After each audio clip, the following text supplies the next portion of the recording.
Good evening, and welcome back to Ang Kuwago. Here on our channel, we don't just tell stories, we bring them to life. Tales that stir your imagination, haunt your conscience, and sometimes never leave your memory. If you're new here, I'm Kuwago, your storyteller in the dark. On this channel, we explore Filipino tales filled with mystery, horror, folklore, and shadows. Stories often whispered by elders, passed around fires, or hiding quietly along empty provincial roads. And if you've been here before, thank you.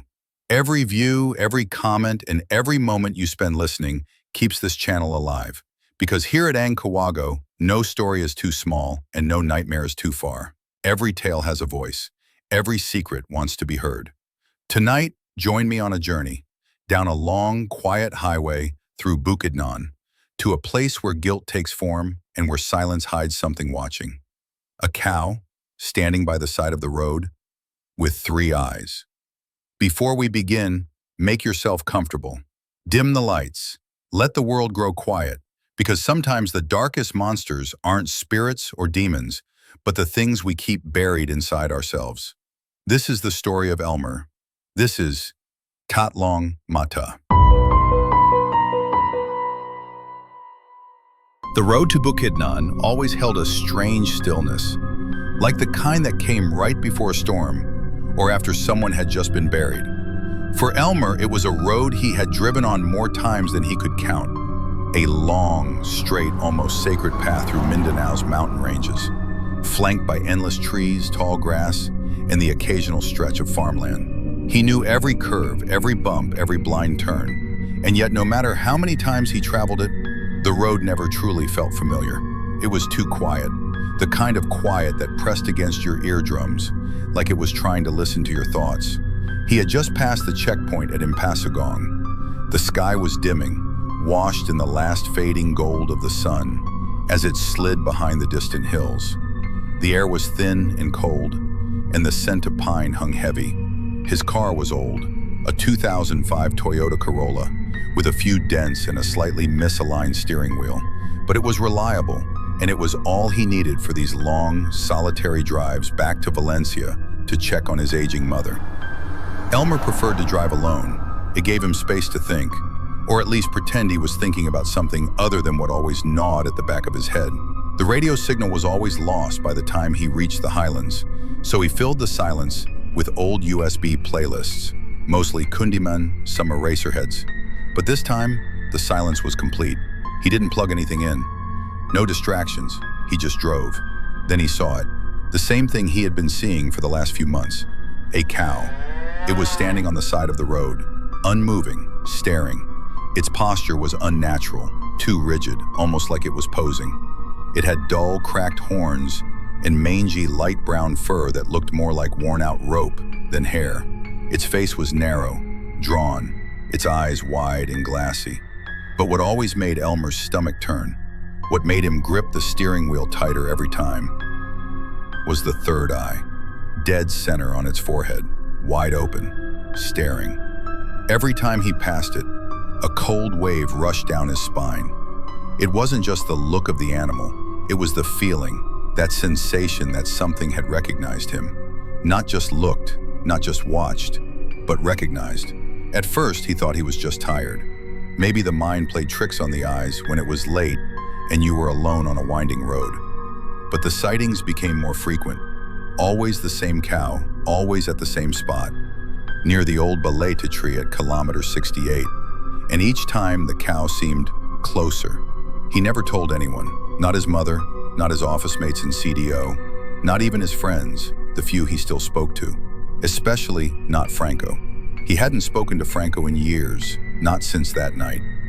Back when they were still young and stupid and full of rage, when they got drunk too far from home, and Franco, always the bold one, picked a fight with a local who had the misfortune of bumping into their parked car outside a 7-Eleven store. Elmer had been passed out in the back seat when it started, but he woke up just in time to see Franco and Omar dragging the man, bloodied and barely breathing, into the fields beside the road.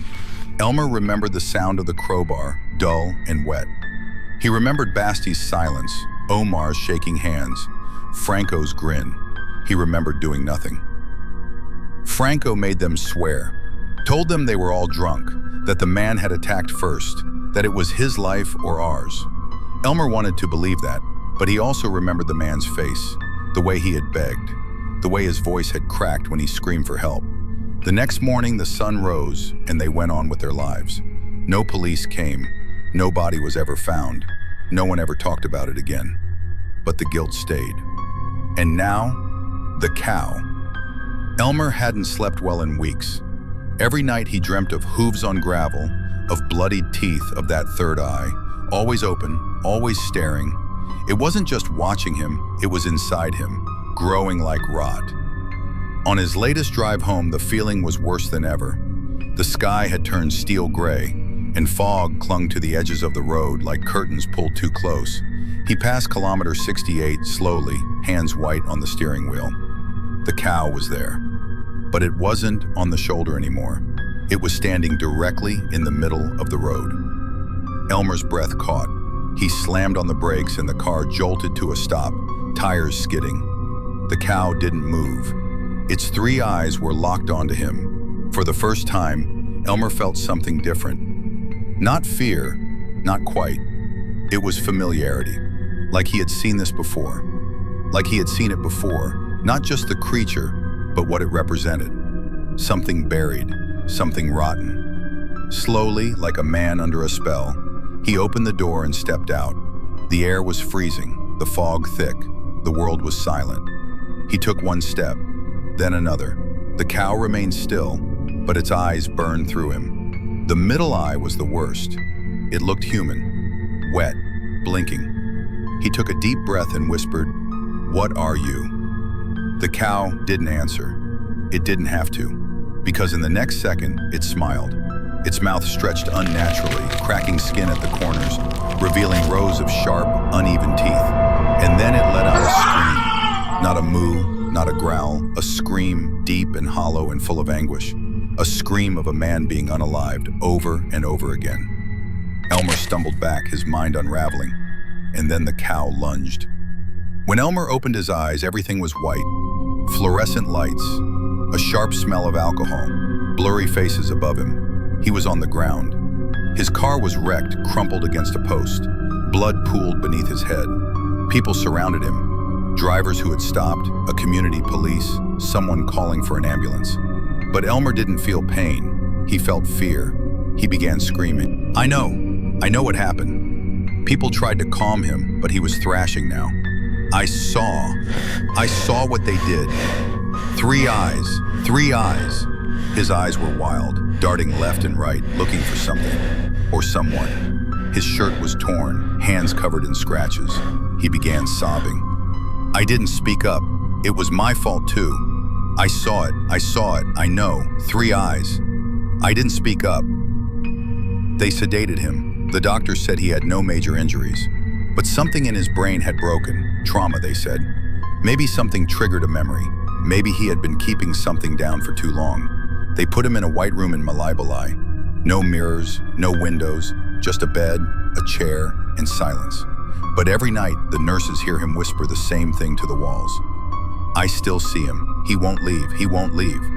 And sometimes, on foggy nights along the Bukidnon highway, truckers swear they see a cow standing by the roadside. But not a normal cow. One with three eyes and a mouth that grins. Some roads are long, not because of distance, but because of the weight they carry. And some monsters don't live in forests or caves, but in the secrets we try to forget. Thank you for staying with us here at Ang Kuwago. If this story stirred something in you, maybe it's because stories like this aren't always just fiction. If you enjoyed tonight's tale, don't forget to like, share, and subscribe, and ring the bell, so the next time the dark comes knocking, you'll be ready. Until next time, keep your lights low and your eyes wide open.